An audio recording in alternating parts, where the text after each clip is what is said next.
What we're going to do is we're talking about the series of messages that we're in is called F.i.g.h.t, the 5 principles of handling conflict, f.i.g.h.t. And last week we talked about the first principle. If you've got your note sheet there, it's written there under the review section at the top. And it's simply this: F stands for figure it out.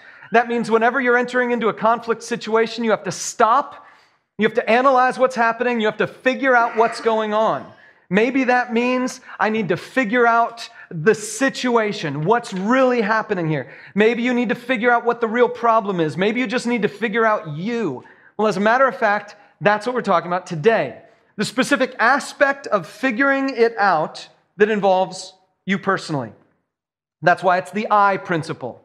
Because I means me, and I need to do a little bit of me work before we can do any of you work. So that's what today's principle is all about. But it all begins with me with a story from my past of a time when conflict was not handled very well, either by me or by the other party that was in it. I've told you some of these stories before because most of my conflict stories came in Chicago. There was a church that I was at in Chicago for about 5 years, and they were not bad, nor were the people bad. It was just somehow in this church there had been years and years and years of not handling conflict very well. And so as a result, by the time I got there, me being the young dude who was fresh out of school trying to come and be a pastor of a church, I was just a conflict maker. That's one of my spiritual gifts. Wherever I go, I can get you to fight me because I'm dumb like that. So anyway, I was kind of a catalyst for some conflict that came to the surface here that had been latent underneath the surface of that church for a long time that they just never dealt with. So I don't want to blame them or blame the church or the people or anything like that. It's just something that was kind of necessary for God to do in that situation. But my first year there, before I actually became the pastor there, they were very clear with me what their expectations were of me. They wanted me to completely change everything. Okay? Those were their expectations, that I would come in and we together would completely reinvent this church. We would restart it, start over from scratch. But they also told me that they had a really good leadership structure already in place. And they were cool with that. They were happy with their leadership system and their leadership structure. And I looked at it and I said, okay, well, why shake that up initially when we're trying to move in a new direction? Let's just let that thing go as we begin to work together. So I left that piece alone. They also had been a church for 50 years, and so they had some of their legal infrastructure in place, not the least of which was they had a church secretary, a full-time church secretary there. And she was very clear to me the first time I came to work there that she was the church's secretary, not mine, which I took as a blessing, because honestly, the more the church thought she needed to do and the less the church thought I needed to do, if they didn't think they needed someone to manage my workload, then maybe I didn't have that much of a workload. And so I was kind of happy with that. So for the whole first year, I let her do the church legalistic management kinds of things, and I let the leadership structure of the church kind of handle all the logistical details that I didn't want to manage. And I just enjoyed my whole first year focusing in on 3 things: writing my messages each week, preparing a set of classes and curriculum for the new direction the church would take, doing some training through the books of the Bible that were particularly relevant to like church movement and what directions God might want us to move in, things like that. So I worked on my sermons and I worked on lessons for these classes that I was going to do. And for the whole first year, I focused on those 2 things plus technology. I did some emailing, I did some phone calling, and I also designed the church's website at the time, just because I'm a geek like that. So anyway, I was having the greatest year because I'd go into my office, I'd sit down behind my desk, I'd work, I'd feel productive, I'd get stuff done, and then I'd come home and it'd be like, no real conflicts, no real issues. Simultaneously, the secretary was having her worst year because the previous pastor did weekly devotionals with her. And the previous pastor would sit down in her office and have long conversations about the inner workings of the church and how things were going, and how things were going with her family, and how things were going with his family. And I felt like, well, if she's the church's secretary and not mine, she's doing her thing, I'm doing my thing, and we're all cool. But that's not cool. And so she wasn't happy for the whole first year, and I didn't even know it. So eventually, the year comes to the end, it's January, and I just finished running the main class that I had been working all year long to do. This big class, it was about renew, I called it, which was sort of casting the vision for the new direction our church was going to take for the next year and so on. I remember the night before, there was me, my wife, and another lady staying up till like 3, 4 o'clock in the morning putting together this curriculum binder for everybody. It was an amazing undertaking. I was exhausted, and I was totally thrilled at the same time. And the next day, we had a business meeting. But remember, I didn't run the business meetings. The person who ran the business meetings was our secretary.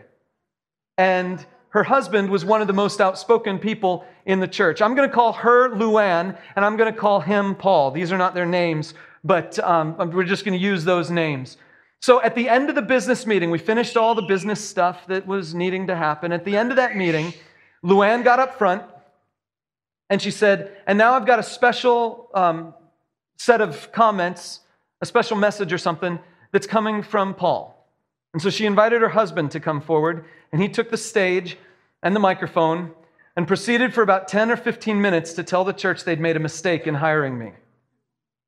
And I remember phrases like, he's like a bull in a china shop, and phrases like, he's trying to rewrite our whole Constitution, and phrases like, he's teaching unbiblical things. And I was challenged, and I was committed that when I went to this church, I was committed that I was going to try to handle conflict as well as I possibly could. And so the first day I was there, having any meetings with any of the leadership, I said, we're going to have 2 principles in our relationship with each other. Principle number 1, we're going to be emotionally transparent with each other.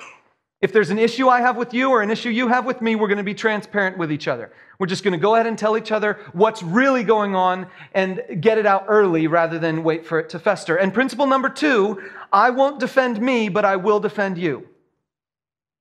And we should all do that for each other. None of us will defend ourselves, but we will defend each other. Okay? That was my second principle. So this guy's up front, he's on the stage, and I'm holding by my principles. I'm not going to make this business meeting into a contentious kind of thing. So I didn't say anything. I waited until the business meeting was over, and I said, Paul, I went up to Paul. I said, Paul, could we have a conversation real quick in my office?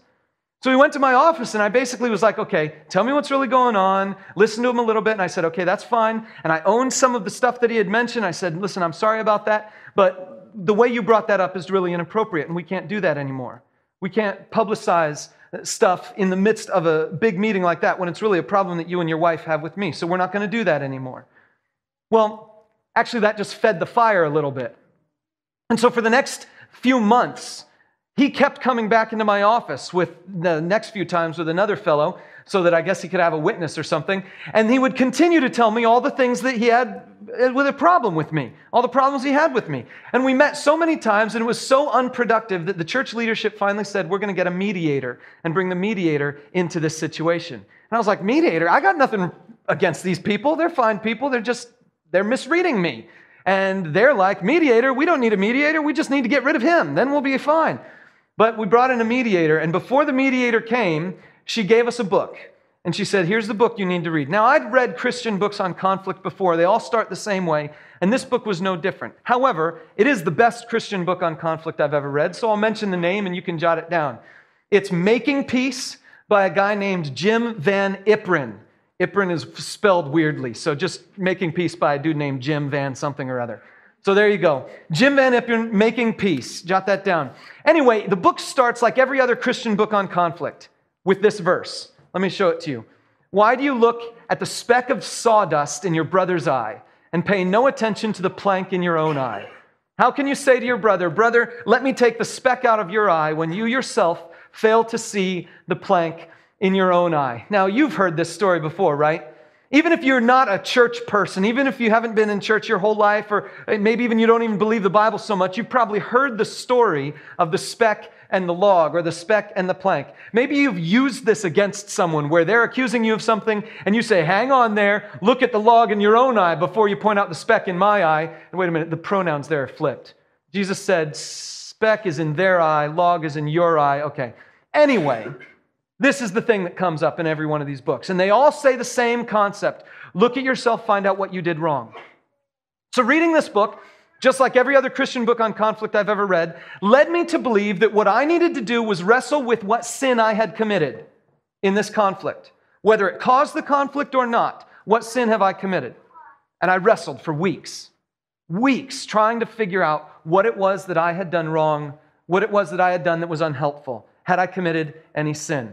Jesus says this to finish up that sentence. He says, "You hypocrite, first take the plank out of your own eye, and then you will see clearly to remove the speck from your brother's eye." I wanted to take whatever plank might be in my eye out so that I could see clearly. I thought it was a sin issue. We met together to have this mediation meeting. I was on this side of the table. They were on that side of the table. The mediator was to my left. And she began the conversation. And her whole goal for the meeting, her whole goal for this first meeting was simply this: to get each one of us to own and admit to part of the conflict, to ask for forgiveness. And that was it.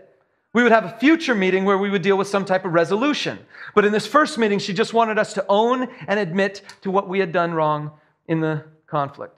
And so we sat down there, and first off, we offered it to Paul and Luann to tell what they had that was against me. And so we talked, and it felt like 2 hours. I don't even know how long it was, but it just kept on going and going until finally, towards the end, when they were done spilling everything that they needed to get out, the mediator looked over at me and she said, "Jeff, what do you think?" And I said, "I'll tell you what, I own this and I own this." And I mentioned the different things that they had mentioned that I had done.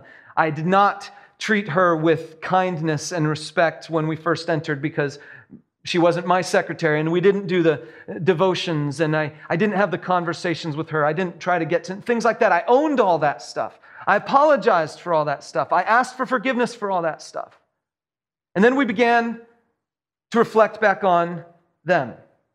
And after about 20 or 30 minutes, they consistently said, "We don't have anything to do with this. This is all on him." And the lady who was doing our mediation finally said, "Okay, we need to take a break." So Paul and Luann went one direction, and I went over to the water fountain, and the mediator came up to me, and she said, "I have never worked with a couple that is so oblivious to what they're doing." And I felt vindicated. The mediator tells me that they're oblivious, that they're deluded. Suddenly, all of a sudden, the weight is lifted from my shoulder, and even the stuff that I had done wrong, now I don't have to feel bad about anymore, because after all, they're delusional. And it made me feel better for a time until I realized, wait a minute. Conflict isn't just about what sin have you done. Conflict reaches far deeper. Because see, when Jesus says there's a plank in your eye,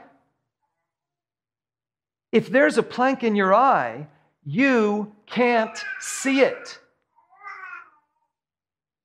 Everybody else might be able to see it, but you can't. See, the point Jesus is trying to make isn't figure out your sin and say you're sorry. The point Jesus is trying to make is you are blind. And I'm blind. And if